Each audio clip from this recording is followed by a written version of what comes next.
Hello guys, स्वागत है आपका ओडिन वर्सेस एंशिएंट वन के इस सुपर कंपैरिजन वीडियो में, जहां आज मैं महागुरु एंशिएंट वन को उसके फीट्स और पावर या एबिलिटीज़ के थ्रू ओडिन के पावर या एबिलिटीज़ या फीट्स के ज़रिए इन दोनों कैरेक्टर्स को आपस में कंपेयर करूंगा कि कौन ज़्यादा पावरफुल है या किसके जीतने के चांसेस सबसे ज़्यादा है अगर कभी बैटल हुआ तो एमसीयू के बेसिस में, या ओवरऑल किसके पावर लेवल्स और पोटेंशियल एबिलिटीज़ ज़्यादा अच्छी है। तो गाइस, अब और देरी ना करते हुए और ओडिन की दाढ़े की कसम खाकर चलिए इस वीडियो को शुरू करते हैं।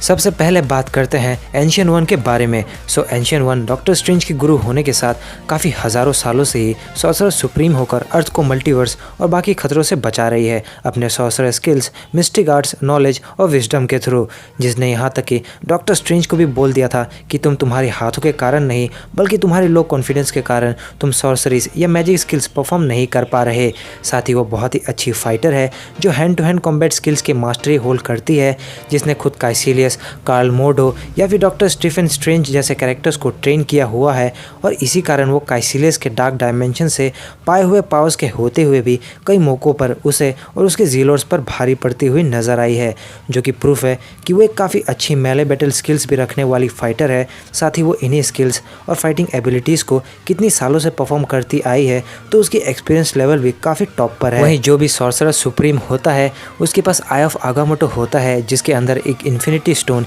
यानी टाइम स्टोन प्रेजेंट होता है, जिसके हेल्प से वो काफ़ी फ्यूचर थ्रेट्स या अटैक्स को देखकर उनसे डील करने के रास्ते और तरीके जान जाती है या उनकी तैयारी कर सकती है। वैसे ही उसने अपने अगले सॉर्सरर सुप्रीम डॉक्टर स्ट्रेंज के बारे में भी पहले ही बोल दिया था कि वो 5 साल बाद में आएगा, तुम जल्दी आ गए, और वो सबसे बेस्ट होने वाला है अभी तक के सॉर्सरर सुप्रीम में से, जब स्मार्ट हल्क टाइम स्टोन लेने सेंटरों में आया था, जिस कारण टाइम स्टोन और एक्सपीरियंस एंशिएंट वन को एक बहुत ही बड़े एडवांटेज के साथ काफ़ी पावरफुल भी बनाता है। वैसे ही एल्ड्रिच मैजिक के जरिए वो काफ़ी शील्ड्स क्रिएट करके हैवी अटैक्स को रोक सकती है या जोरदार वेपन्स ऑफ अटैक भी फॉर्म कर सकती है, या फिर स्लिंग रिंग्स जैसे पोर्टल्स क्रिएट करके वो विद इन सेकेंड्स कहीं भी खुद को या किसी को भी टेलीपोर्ट कर सकती है, या फिर वो डिफरेंट डायमेंशंस या मल्टीवर्स का भी एक्सेस कर सकती है इनके थ्रू या इनके बिना भी, जैसा एंशिएंट वन ने डॉक्टर स्ट्रेंज के साथ किया, जहाँ उसे पल भर में ही बिना किसी स्लिंग रिंग के ही एक डायमेंशन से दूसरे डायमेंशन में घुमाते हुए मल्टीवर्स के चक्कर कटवा दिए। वैसे आपको तो पता ही होगा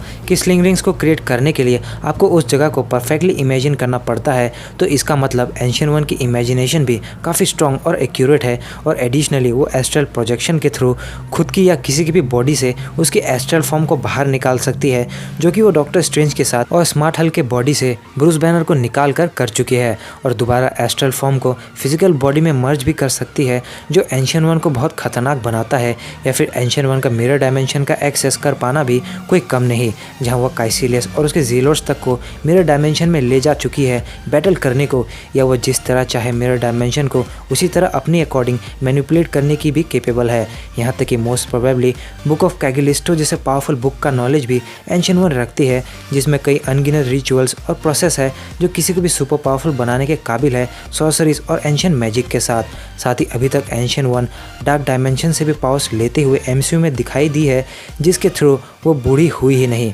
यानी कि जैसे सुपर सीरम के कारण कैप्टन अमेरिका यंग ही था 100 सालों का होते हुए भी, वैसे ही एंशिएंट वन खुद को यंग और सुपर पावरफुल बना पाई है, वो भी बिना करप्ट हुए काइसिलियस और बाकी जीरोस की तरह अपने फोकस्ड और सुपर इंटेलिजेंस माइंड के मदद से, बल्कि इन्हीं पावर्स से वो अर्थ को काफ़ी बाहरी खतरों से बचाने के साथ ही अपने बैटल के दौरान भी इन पावर्स का यूज़ कर पाई है। वेल गाइस, अब बात करते हैं एसगार्ड के ऑल फादर और थॉर के पिता ओडिन बोरसन की। तो गाइस, ओडिन 9 रियाम्स का प्रोटेक्टर है और एसगार्ड का किंग है, जिसने पूरे 9 रियाम्स को ही एक समय में जीता हुआ है, यानी कि ओडिन के पास दौलत, शोहरत सब है, तभी तो अपने जानीमन फ्रिगा के लिए सुनहरा एसगार्ड बना पाया। वहीं एक एसगार्डियन होने के कारण ओडिन के पास super human strength, agility, durability, 9 realms का नॉलेज के साथ वो पूरे विजडम से फुलफिल्ड है, जिसने अपने पावर्स और स्पेल्स के थ्रू एक घमंडी और पीस ट्रीटी को तोड़ने वाले थॉर के पावर्स को लेकर उससे उसके हैमर म्योल्निर तक के लिए अनवर्दी बना दिया था और उसे अर्थ में बैनिश तक कर दिया था, और हैमर में स्पेल के जरिए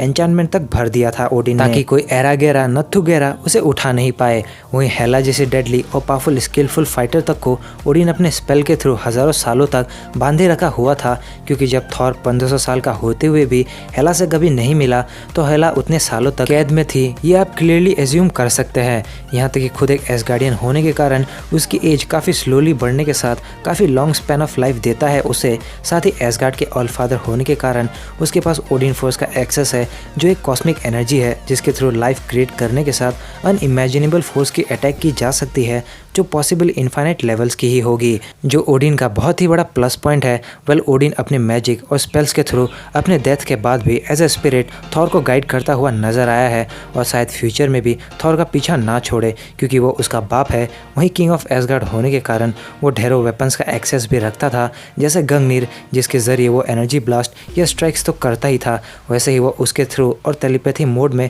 डिस्ट्रॉयर को कंट्रोल करने के साथ अपने मुताबिक उसको इस्तेमाल भी कर सकता था। जहां डिस्ट्रॉयर ज़ोरदार फायरबोल्ट अटैक्स के साथ सुपर ड्यूरेबल है, जिससे फ्रॉस्ट जायंट्स भी बच नहीं पाए। यहाँ तक कि casket of winters, eternal flame से लेकर टेसरेक्ट भी मौजूद था ओडिन के वॉल्ट में। वेल गाइस, इटर्नल फ्लेम की जब बात आ ही गई है तो मैं बता दूं कि ओडिन ने सटर को उसके फुल पावर्स में रहते हुए ही उसे बीट किया, और इटर्नल फ्लेम जो कि सटर की पावर्स का सीक्रेट है, जैसे मैगी मेरी पावर्स का सीक्रेट है, उसे सटर से ले लिया और इन सभी को मुश्किल हाइम में कैद कर दिया। वेल, ओडिन डार्क मैजिक का भी इस्तेमाल कर सकता था, जिसके थ्रू उसने थॉर को एवेंजर्स 1 में अर्थ भेजा जब बाइफ्रोस्ट टूट चुका था। वेल, ओडिन यकीनन एक बेहतरीन और एक एक्सपीरियंस फाइटर है, जिस कारण वो 9 रियाम्स में अपना दबदबा दिखा पाया, ढेरों डार्क एल्व्स और फ्रॉस्ट जायंट्स को मारते हुए, जिस कारण वो कई बैटल्स जीतते हुए आया है अपनी एमसीयू जर्नी में। सो गाइस, अब बात करते हैं रिजल्ट्स की। वेल गाइस, वैसे तो दोनों ही एमसीयू में काफ़ी बड़े बड़े फीट्स रखते हैं, जहां एंशियन वन जितनी मिस्टिकल आर्ट्स के थ्रू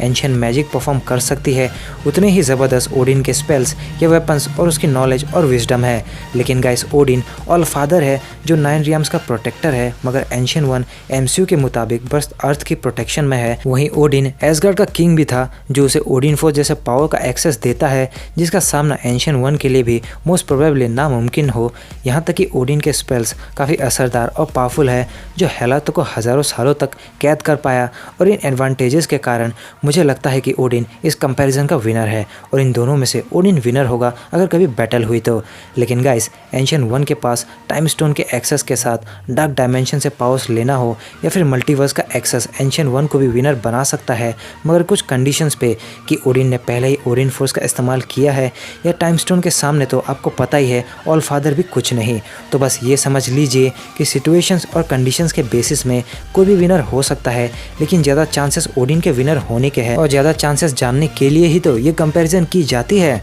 तो गैस, ये थी ओडिन वर्सेस एंशियन वन के बीच एक सुपर कंपैरिजन वीडियो, जहां मैंने इन दोनों कैरेक्टर्स के पावर्स और एबिलिटीज़ के साथ इनके फीट्स को बताकर आपके सामने पेश किया, ताकि ये पता लगे कि कौन ज़्यादा पावरफुल है और किसके जीतने के चांसेस ज़्यादा है। वेल, अगर आपको ये वीडियो अच्छी लगी हो तो वीडियो को लाइक और शेयर ज़रूर करें, साथ ही कमेंट करके बताएं आपको ये वीडियो कैसी लगी और आपके हिसाब से इन दोनों में से कौन विनर होगा। और ऐसे ही ऑसम और इंटरेस्टिंग वीडियोस देखने के लिए हमारे चैनल को सब्सक्राइब करके बेल आइकन को ज़रूर प्रेस करें। साथ ही मेरे नए चैनल कैप्टन हेमंत 360 को भी सब्सक्राइब करें कॉमिक से रिलेटेड कंटेंट्स पाने के लिए। तो गाइस, मिलते हैं बहुत जल्द अगली वीडियो में। This is your captain signing off. Take care, bye bye.